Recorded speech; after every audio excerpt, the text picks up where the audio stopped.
I love the romance in Tokyo Ghoul. Just kidding, there isn't much, let alone any at all.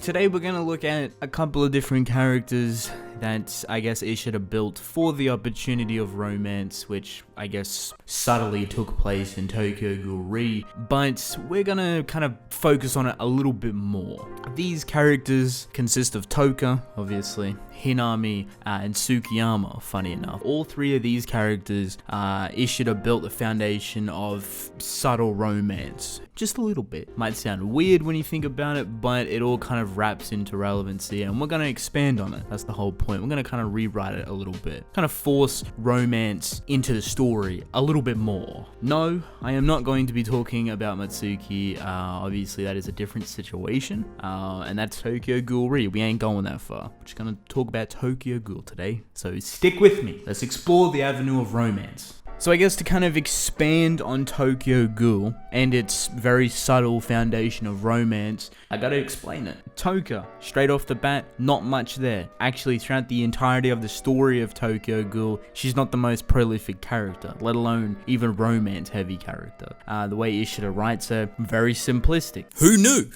So when it comes to romance, it's like 50-50, you know what I mean? It's kind of like there is a little bit there, some moments that you can kind of take out of context, but at the same time, there really isn't much room for romance considering, you know, we're talking about Kaneki's journey, his story. So with him being shrouded in darkness and tragedy and depression, there's not much time for it. So Toka definitely gets pushed back a lot, and it's pretty funny. Then you jump over to Hinami, which is a completely different romance opportunity in terms of more like a brotherly love that evolves into romance, and evolution through romance is a big thing. Comparing Toka with Hinami, Toka would be like the not instant fall in love, but it would be some sort of appreciation and feelings towards Kaneki which resolve into love, whereas Hinami would be that looking up to Kaneki as a brother evolves into love. However, Tsukiyama on the other hand is more so obsession with Kaneki, evidently more so into mutual respect and maybe a little bit of love there, definitely later on. Now if we were to reconstruct the story a little bit, you know, shift some things around, kind of implement a little bit more of a romance-centric story in the midst of all the tragedy and agony and depression and darkness, I actually think if Tokyo Ghoul was labeled as a romance, it would be a very good one, for multiple reasons, right? First of all, a lot of the romances that you read nowadays are pretty fucking cliche. They're actually really bad. Don't get me wrong, there's like some good ones, some very emotional ones, some go overly over the top, others are a little bit too simplistic, so you gotta find this really nice balance. The problem with these series, however, is that they're strictly romance. Nothing wrong with it, you know, that's the audience that they're going for. Touche.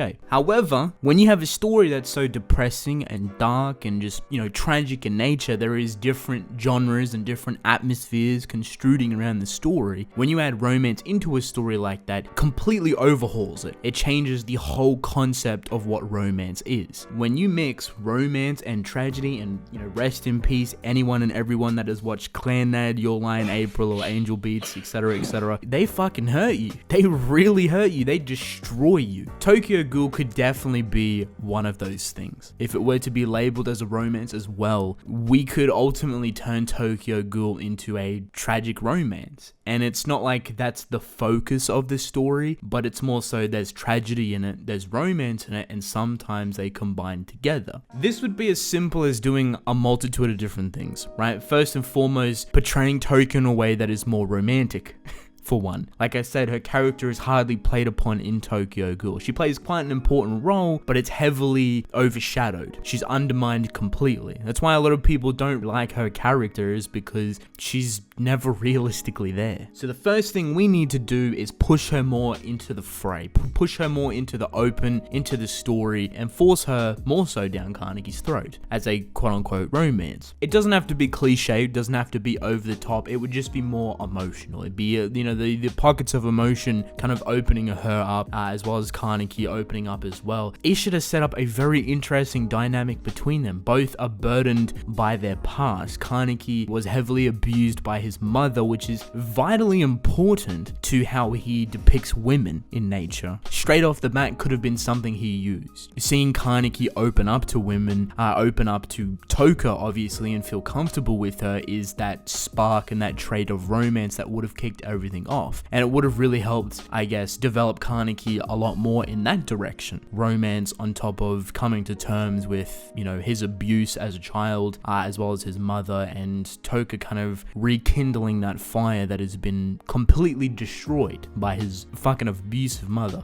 Not only that, Kaneki as well being a character that realistically had no one, and Toga was there through his transformation. That's a very big thing. That leaves an impact. That leaves a notation in his mind. As much as she didn't want to be there, as much as she played off like she didn't really care, she did. And we could have played on that a lot more. Could have seen a lot more interaction between them like that. It goes the same way with Toka as well, as her family, obviously you don't know about it at the time, is quite a tragic family. Her father Ayato, who she loved dearly, as well as her mother and whatnot, just completely gone. And if she's seen that resemblance in Kaneki, which Ishida could have evidently teased a lot more, that would have been really nice as well. When you think about it like that, it's like, wow, there's so many different things that Ishida could have done to push that agenda a lot more. And that's why we're here. We're kind of rewriting it and see what it'd be like if it was romantic like that. This progresses throughout the entirety of the story, and it starts at the beginning very strongly because of the interaction and Kaneki's kind of debt, if you will, towards Toga and teaching him how to do a lot of things as a brand new ghoul. As Kaneki goes throughout the story and develops a lot more, his feelings grow stronger and deeper, as well as the fact that he changes, and Toka grows a lot more as well. She matures, which is a very, very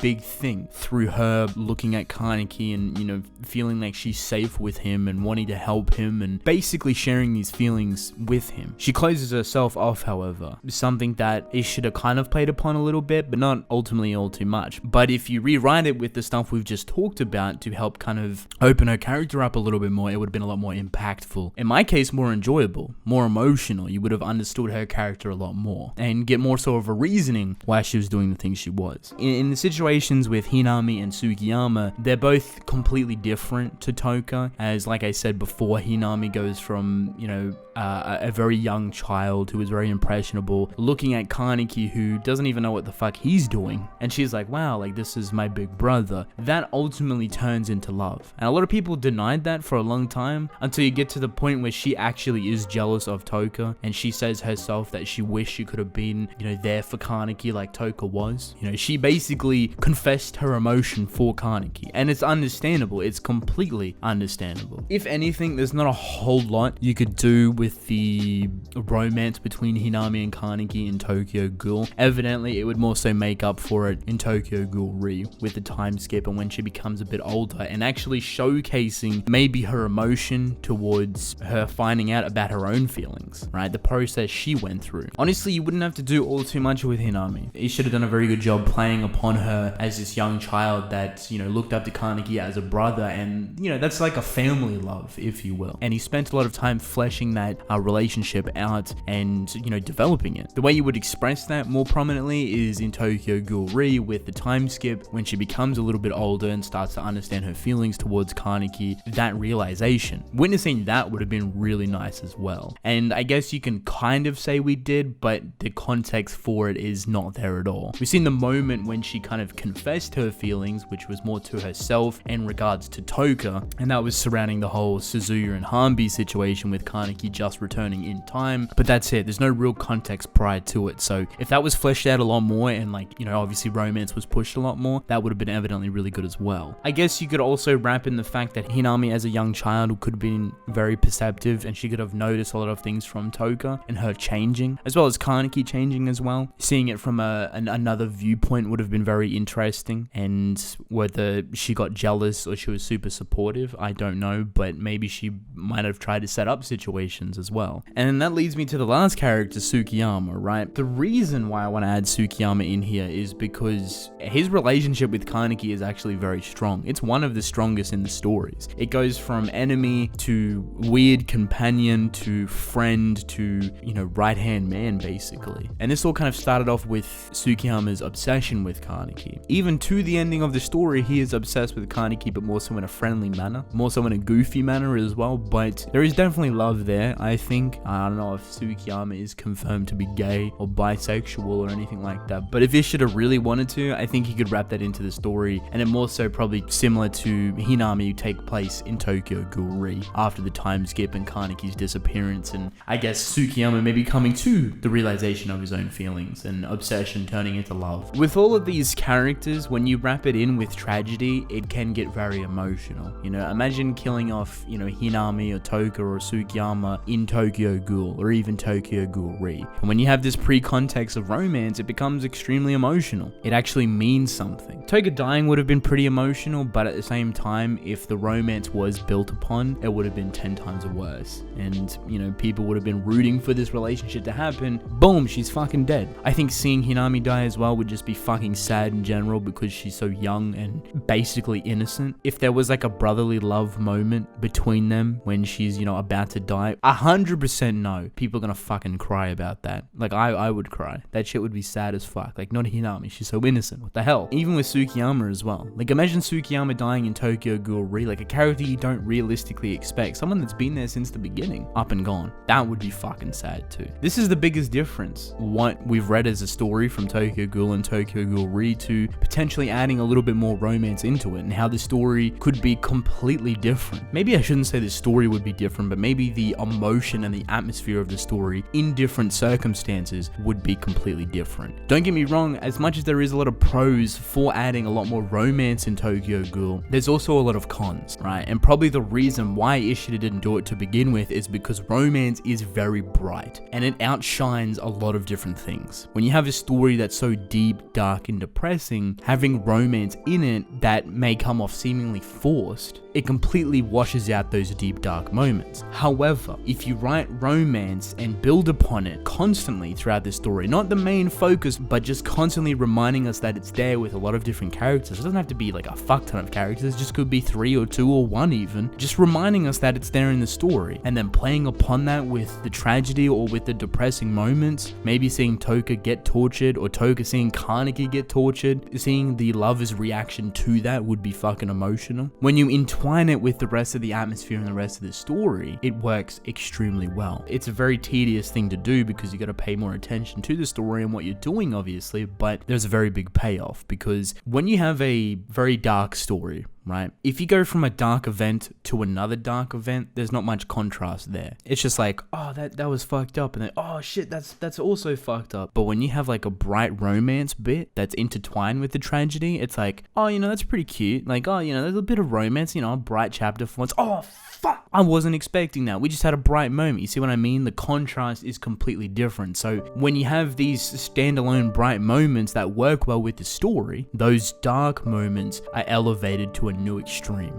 They're a lot more emotional. They're a lot more darker and meaningful and just so heavy and thick with atmosphere. And that's exactly what I love about the idea of Tokyo Ghoul having romance. Rewriting it in a way that it could have been like that. It's very interesting to me. Well, what do you know? I finally made a fucking video. If you've made it this far, thank you for watching. Honestly, I'm sick of being, I guess, serious about a lot of things. I kind of just want to loosen up a little bit and try out some new things. This is kind of the idea for one of them, kind of rewriting different portions of different stories. I have some other stuff in my head as well that I want to try out. So if you're interested, let me know what series you would like for me to kind of change the genre of or rewrite a portion of. Just for example, you know, if you're just a little bit slow, you know, Berserk into a comedy, or, you know, My Hero into a tragedy, or One Piece into, you know, a romance, etc, etc, you know, different things like that. We'll see how it goes. So, but with that being said, I want to thank you all for watching, and I will see you guys in the next video.